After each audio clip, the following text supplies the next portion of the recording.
తెలుసుకోకుండానే ఏదో పట్టగాల్చి మీదేసేటటువంటి ప్రయత్నము, ప్రజల్లో ఒక కొత్త అనుమానాన్ని రేకెత్తించేటటువంటి ప్రయత్నం, ఇది ఒక చిల్లర రాజకీయంగా చూస్తున్నాం.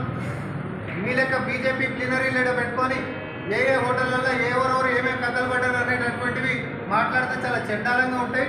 పచ్చకామర్లోనికి లోకమంతా పచ్చని కనిపిస్తుంది అన్నట్టు మీకుండేటటువంటి దుర్బుద్ధితోటే మరి మా పీసీసీ గారికి కూడా అట్లాంటిది ఆపాదించి అనుమానాలను రేకెత్తించేటటువంటి ఈ యొక్క రాజకీయ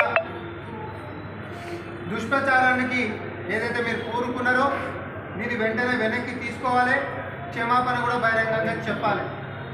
ఎందుకంటే రాజకీయంగా ఎదుర్కోలేక ఆయన పాదయాత్ర చేసుకుంటా బీజేపీ చేస్తున్నటువంటి నీచపు రాజకీయాలు, తెలంగాణకి చేస్తున్నటువంటి ద్రోహము ప్రజలోకి తీసుకొని పోతుంది. కాబట్టి ఈరోజు పన్ను కింద రాయలేక తయారైందని అని చెప్పి ఈరోజు అక్కసుతో వ్యక్తిగతంగా ఆయన యొక్క రెప్యుటేషన్ని డ్యామేజ్ చేసేటటువంటి ఇట్లాంటి నీచపు రాజకీయాలకి పూనుకున్నారు ఈ బీజేపీ ఎమ్మెల్యేలు.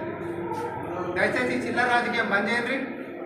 పచ్చకామర్లోనికి లోకమంతా పచ్చగా ఉంటుంది అన్నట్టు మీకుండేటటువంటి దుర్బుద్ధి, దురలవాట్లు బీజేపీ నేతలకు ఉండేటటువంటి అన్ని మా పీసీసీ అధ్యక్షులకు ఆపాదించి మాట్లాడడం అనేటటువంటి తెలంగాణ ప్రజలు ఒప్పుకోరు.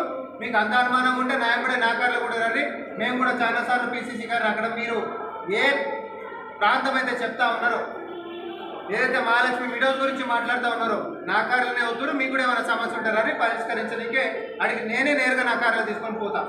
అంతే తప్ప చిల్లర రాజకీయాలు, చిల్లర స్టేట్మెంట్లు చేసి మీ యొక్క స్థాయి బీజేపీకి ఉంటున్నటువంటి అసలు రంగుని ఇట్లా బయట పదే పదే చేసుకోవడం అనేటటువంటి తెలంగాణలో మీ యొక్క ఖ్యాతిని తగ్గించేటటువంటిది అని చెప్పి ఇంత చేస్తారు.